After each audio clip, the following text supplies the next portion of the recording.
السلام علیکم، welcome to حقیقت نامہ۔ میرا نام سید سعد شاہ ہے۔ شیراز تیسرے کمرے میں چلا گیا۔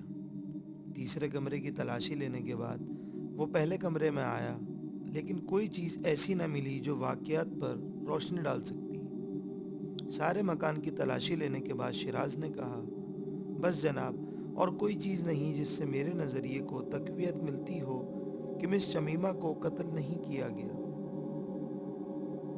خدا کرے آپ کی بات درست ہو، کبیر بیگ نے کہا۔ شیراز نے کھڑکی سے باہر جھانکتے ہوئے کہا، محمود، اس سامنے والے مکان میں کون رہتا ہے؟ معلوم نہیں۔ تو آؤ ذرا چل کر اس مکان کے مالک سے ملتے ہیں، شاید وہ بتا سکے کہ اس مکان میں کون رہتا ہے۔ بظاہر تو یہ مکان برسوں سے خالی معلوم ہوتا ہے۔ آئیے تم آگے چلو اور چل کر ذرا دیکھو کہ وہاں کون رہتا ہے۔ بہت اچھا۔ محمود یہ کہہ کر چلا گیا اور اس مکان کے مقابل والے مکان پر دستک دی۔ کچھ دیر کے بعد ایک بوڑھی عورت نے آ کر دروازہ کھولا اور پوچھا، کیا چاہتے ہو؟ یہ تو مجھے بھی نہیں معلوم، محمود نے بڑے بھولے منہ سے کہا۔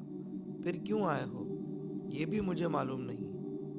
بوڑھی عورت غصے میں بھر کر دروازہ بند کرنے لگی تو اس نے اپنا بوٹ دروازے میں پھنساتے ہوئے کہا، ارے نہیں، اتنی بھی کیا جلدی ہے ممی، میرے باس ذرا آپ سے ملنا چاہتے ہیں۔ کون باس؟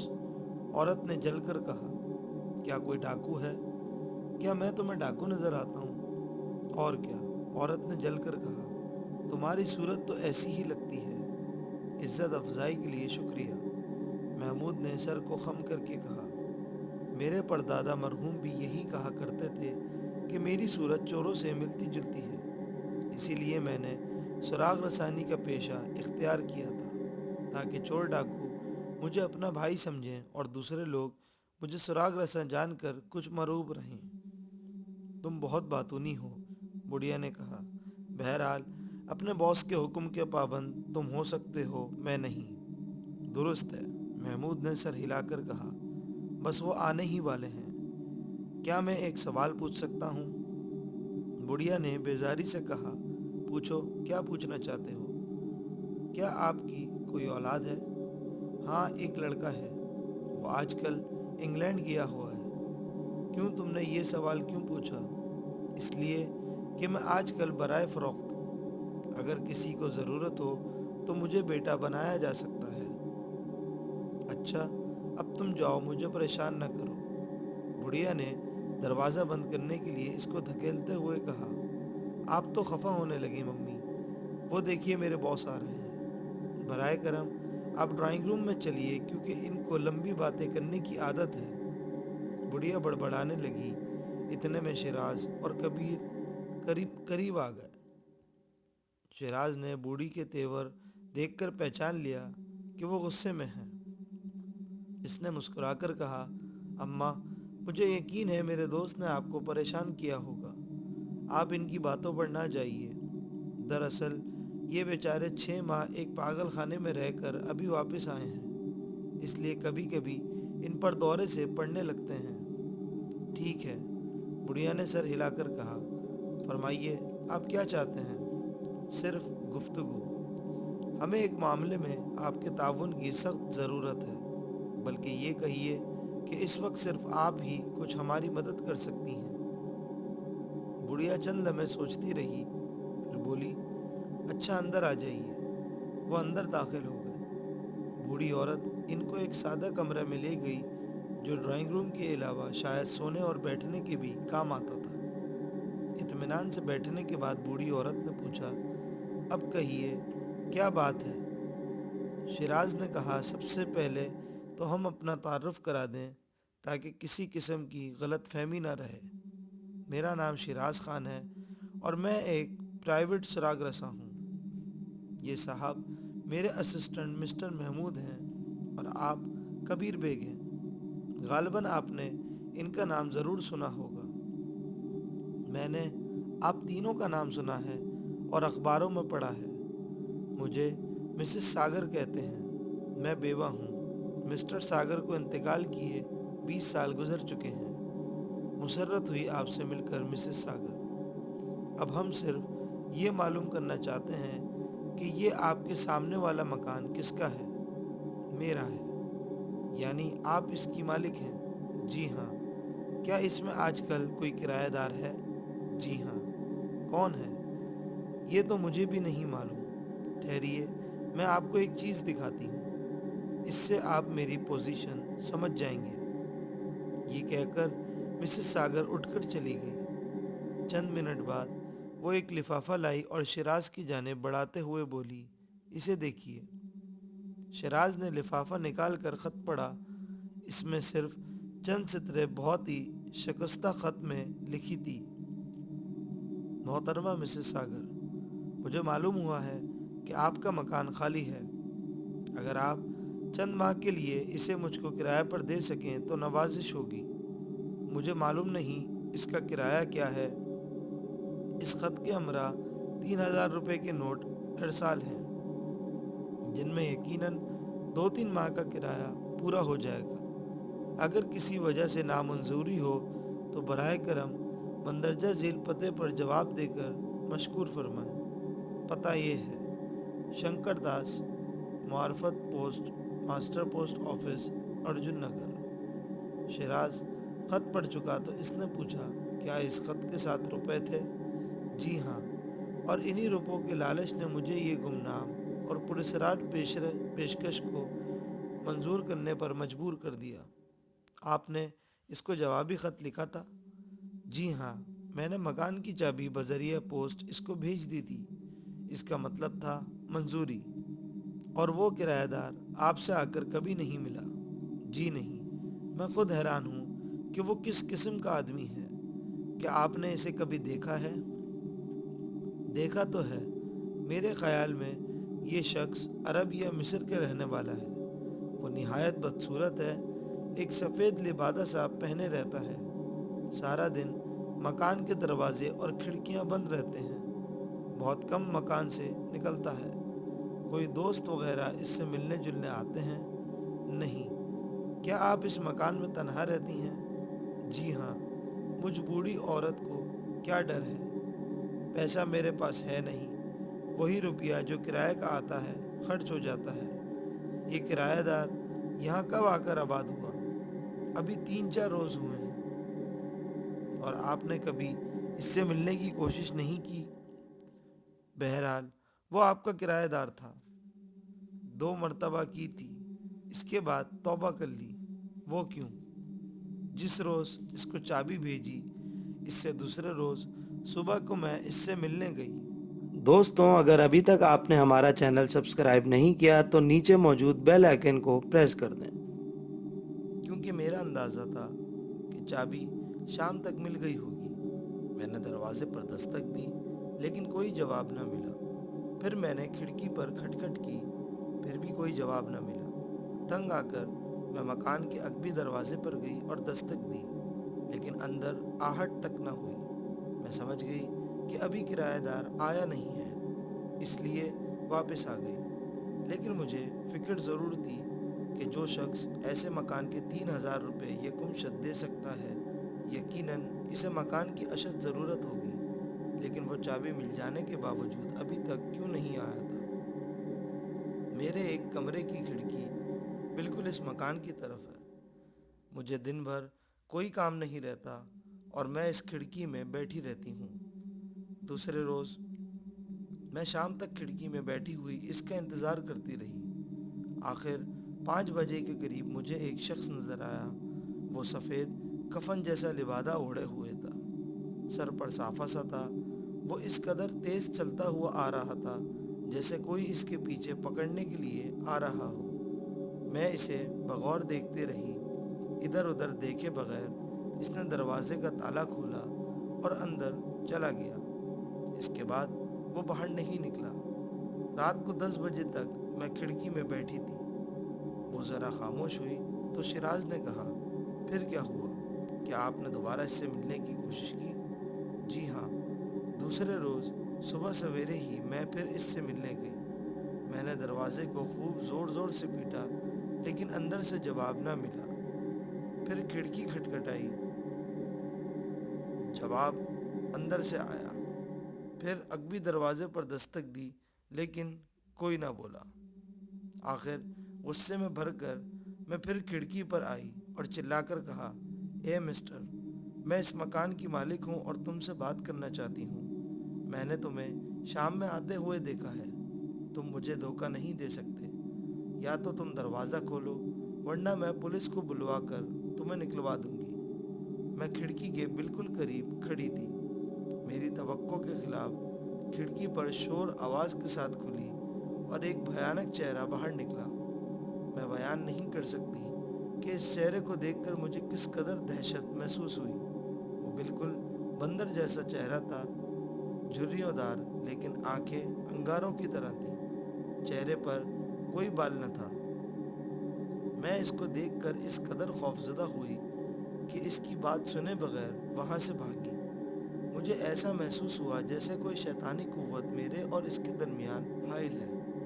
بھاگتے ہوئے مجھے اس کی چیختی ہوئی آواز سنائی دی، اب تم مجھ سے کیا چاہتی ہو؟ کیا وہ روپیہ اس مکان کے لیے کم تھا؟ بھاگ جاؤ، اب یہاں کبھی نہ آنا ورنہ پچھتاؤ گی۔ میں نے سیدھے گھر میں آ کر سانس لیا اور دل ہی دل میں فیصلہ کر لیا کہ اب اس شخص سے کبھی نہیں ملوں گی۔ دراصل میں ہٹ دھرم نہیں ہوں۔ میں نے سوچا، واقعی جب اس نے مجھے کرائے کے روپے دے دیے ہیں تو مجھے اس کو پریشان کرنے کا کیا حق ہے؟ وہ خاموش ہو گئی۔ محمود نے کہا، بس اس کے بعد آپ اس سے نہیں ملی؟ نہیں، البتہ میں اس کھڑکی سے اس کی نگرانی ضرور کرتی ہوں۔ آدمی عجیب و غریب ہے، مجھے ڈر لگا رہتا ہے کہ کہیں وہ مکان کو کوئی نقصان نہ پہنچا دے۔ شیراز نے پوچھا، اس کے علاوہ آپ نے کوئی عجیب بات محسوس کی؟ مجھے صرف ایک ہی بات عجیب معلوم ہوتی ہے۔ کیا؟ رات بھر اس مکان سے جنگلی جانوروں کی سی آوازیں آتی رہتی ہیں۔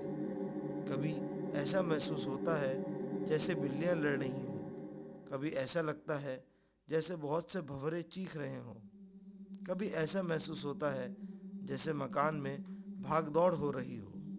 خدا جانے وہ کس قسم کا شخص ہے۔ کیا آپ لوگ چائے پینا پسند کریں گے؟ نہیں، بس شکریہ، ہم آپ کا وقت ضائع کر رہے ہیں، یہی بہت ہے۔ چند لمحوں کے توقف کے بعد شیراز نے سوال کیا، تو گویا آپ اپنے کرایہ دار کی نگرانی کرتی رہتی ہیں؟ جی ہاں۔ تو یقیناً آپ کو یہ بھی معلوم ہوگا کہ آج کون کون اس مکان میں آیا تھا؟ جی ہاں، معلوم ہے۔ برائے کرم آپ تفصیل سے بتا دیجئے کہ آج آپ نے کیا دیکھا؟ یہ تو ابھی چند گھنٹے پہلے کی بات ہے کہ 3 آدمی میں نے اس مکان کی طرف جاتے دیکھے۔ جب سے وہ عرب کرایہ دار آیا ہے، پہلی بار میں نے کچھ لوگوں کو اس مکان کی طرف جاتے دیکھا تھا۔ میرا بھی اشتیاق بڑھا اور میں کھڑکی میں جم کر بیٹھ گئی۔ کیا آپ ان لوگوں کو پہچان سکتی ہیں؟ محمود نے پوچھا۔ جی ہاں، ان میں سے ایک تو تم تھے، اور ایک پتلا دبلا بیمار سا مرد تھا، اور ایک نوجوان خوبصورت لڑکی تھی۔ شیراز نے اثبات میں سر ہلاتے ہوئے کہا، آپ درست کہہ رہی ہیں، یہی تینوں یہاں آئے تھے۔ اچھا، پھر کیا ہوا؟ یہ مجھے کیا معلوم کہ وہاں کیا ہوا؟ میں تو وہ واقعات بیان کر رہی ہوں جو میں نے دور سے دیکھے، وہی میرا مقصد تھا۔ بس یہ تینوں پہلے دروازے کو تھپتھپاتے رہے، پھر کھڑکی کو، پھر مسٹر محمود نے جیب سے چابیوں کا گچھا نکالا اور دروازہ کھولا اور یہ تینوں حضرات اندر چلے گئے۔ مجھے حیرت اس بات کی تھی کہ دروازہ کھٹکھٹانے پر اس نے جواب کیوں نہیں دیا۔ کبیر بیگ نے پہلی بار چونکتے ہوئے پوچھا، کیا اس وقت وہ عرب مکان میں موجود تھا؟ یقیناً تھا۔ یہ آپ یقین سے کیسے کہہ سکتی ہیں؟ کیوں، مجھے کون روک سکتا ہے؟ میں نے اپنی آنکھوں سے اس کو آتے ہوئے دیکھا تھا۔ اس کے بعد میں نے اسے باہر جاتے نہیں دیکھا۔ وہ پھر گیا کہاں؟ کبیر بیگ نے معنی خیز نظروں سے شیراز کی جانب دیکھا۔ شیراز نے اثبات میں سر ہلا کر مسز ساگر سے پوچھا۔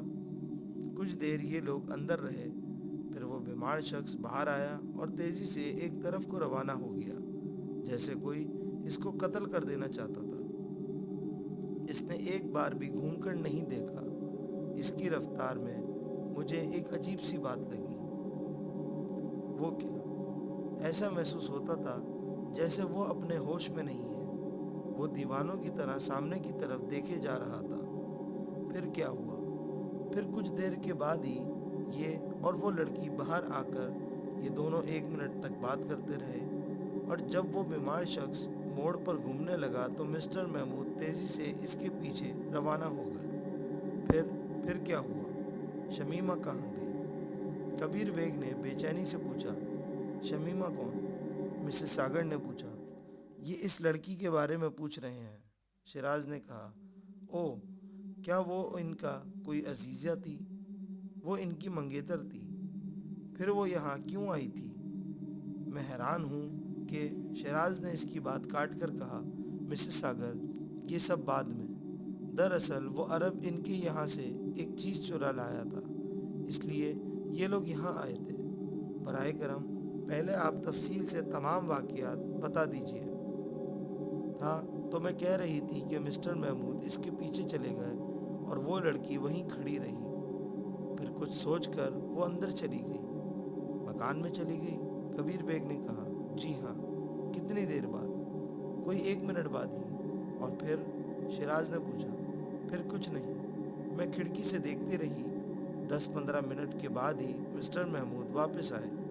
پہلے یہ دروازے پر کھڑے رہے، پھر مکان میں گئے، اور انہوں نے کافی وقت لگایا۔ پھر کچھ پریشان سے تنہا باہر آئے اور واپس چلے گئے۔ شیراز نے پوچھا، اور اس دوران میں وہ لڑکی اور عرب دونوں مکان میں رہے؟ جی ہاں۔ کیا آپ کو یقین ہے؟ پورا یقین ہے، کیونکہ مسٹر محمود کے بعد میں نے اس عرب کو اسی مکان میں جاتے دیکھا۔ آپ نے دیکھا تھا؟ محمود نے اچھلتے ہوئے پوچھا۔ ہاں، میں نے دیکھا تھا۔ اور وہ لڑکی؟ وہ لڑکی نہیں تھی۔ پھر وہ لڑکی کہاں گئی؟ مجھے کیا معلوم، البتہ کیا؟ ایک لڑکے کو میں نے ضرور مکان سے جاتے دیکھا۔ لڑکے کو؟ ہاں۔ کیا آپ کو یقین ہے وہ لڑکا ہی تھا؟ کبیر بیگ نے پوچھا۔ ممکن ہے وہ لڑکی ہو۔ کیا لڑکیاں قمیض اور پتلون پہنتی ہیں اور سر پر ہیٹ لگاتی ہیں؟ اچھا، تو وہ لڑکا کوٹ پتلون میں تھا؟ ہاں، مگر بڑا عجیب سا لباس تھا۔ کیوں؟ پتلون کے پائچے ٹخنوں تک غائب تھے، جگہ جگہ کوٹ میں سوراخ تھے، اور اس قدر میلے کپڑے تھے کہ معلوم ہوتا تھا مہینوں سے یوں ہی خاک دھول میں پڑے تھے۔ سر پر ایک میلا سا ٹوپ تھا جو اس نے کانوں تک چڑھا رکھا تھا۔ کیا آپ نے اس لڑکے کا چہرہ دیکھا تھا؟ شیراز نے پوچھا۔ جی نہیں، اول تو اس کا چہرہ ٹوپ میں چھپ گیا تھا، دوسرے اس نے میری طرف دیکھا بھی نہیں، بلکہ اس بیمار شخص کی طرح تیزی سے چلتا ہوا ادھر سے گزر گیا۔ البتہ مجھے ایسا محسوس ہوا کہ بیمار شخص کی طرح وہ بھی دیوانہ تھا، کیونکہ اس کی رفتار بھی کچھ غیر قدرتی سی تھی۔ اس کے بعد کوئی مکان سے باہر نہیں آیا؟ شیراز نے کہا۔ کم از کم وہ لڑکی نہیں آئی۔ ہاں، اس لڑکے کے جانے کے 15 منٹ بعد ہی وہ عرب مکان سے باہر نکلا اور تیزی سے چلا گیا۔ اس بار اس عرب کے کاندھے پر ایک بڑا سا بنڈل تھا۔ کتنا بڑا بنڈل؟ 1.5 گز لمبا اور بڑا موٹا۔ کیا اس کی رفتار سے ظاہر تھا کہ اس بنڈل میں بہت وزن ہے؟ یہ میں کچھ نہیں کہہ سکتی کہ اس میں وزن تھا یا نہیں۔ میں تو اتنا جانتی ہوں کہ وہ تیزی سے چلا گیا۔ میرا اندازہ ہے کہ وہ مکان کو مستقل چھوڑ گیا ہے، اس لیے میں نے دل ہی دل میں خدا کا شکر ادا کیا۔ کبیر بیگ یکایک کرسی سے اٹھ کھڑا ہوا اور گھٹے ہوئے لہجے میں بولا، یقیناً اس بنڈل میں شمیمہ ہوگی۔ شیراز نے سنجیدگی سے پرسکون لہجے میں کہا، میرا خیال ہے ایسا نہیں ہے۔ پھر شمیمہ کہاں گئی؟ کم از کم اس مکان سے شمیمہ زندہ سلامت باہر گئی ہے۔ شیراز نے اٹھتے ہوئے کہا، پھر مسز ساگر سے بولا، ہم لوگ آپ کے بہت مشکور ہیں مسز ساگر، آپ نے ہماری بہت مدد کی ہے، لیکن اس وقت چونکہ میں ایک لڑکی کی زندگی کا سوال ہے، اس لیے ہم جلدی میں ہیں۔ پھر کسی وقت حاضر ہو کر میں تفصیل سے تمام واقعات آپ کو بتا دوں گا۔ اس وقت اجازت دیجیے۔ جیسے آپ کی مرضی، مسز ساگر نے کہا۔ مجھے جو کچھ معلوم تھا میں نے بتا دیا۔ شکریہ، یہ کہہ کر وہ تینوں باہر آ گئے۔